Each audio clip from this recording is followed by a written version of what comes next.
Mm. Mm. Black and white lava mochi. Mm. Mm. Hello po! Another 7-Eleven cravings muna tayo bago tayo mag-tutor.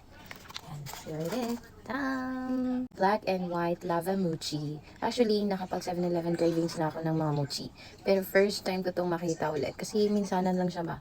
All in na kasi yung mga paborito natin, di ba? May black lava na. At saka may white mochi na. Oh, sila ka pang dyan. So let's taste it. It's like my breakfast today. Bago tayo mag-tutor. Ta-da! Open na! Uy, mango. Wow, wala natin chocolate. Yung black lava. Ang bango niya, promise. Tapos may parang Hershey's Kisses pa siya dyan. So let's see it. Pahalan yung braces dyan. Ayan. Sinamay ko na. Mmm. Sileba. Mmm. Ang sarap.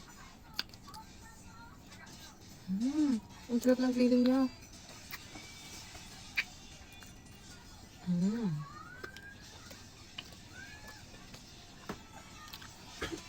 Ang sarap. So let's try the other one. The white mochi. Oh, yun na kayo yan. Ngipin natin. Braces pa more. Eto. Meron na siyang topping. Oh my gosh. Parang ang sasarap. Mmm. Mmm. Mmm.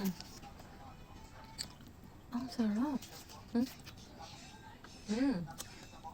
Sarap in fairness. 10 out of 10. Pwede siya yung 100. Mmm. Ang sarap ng topping.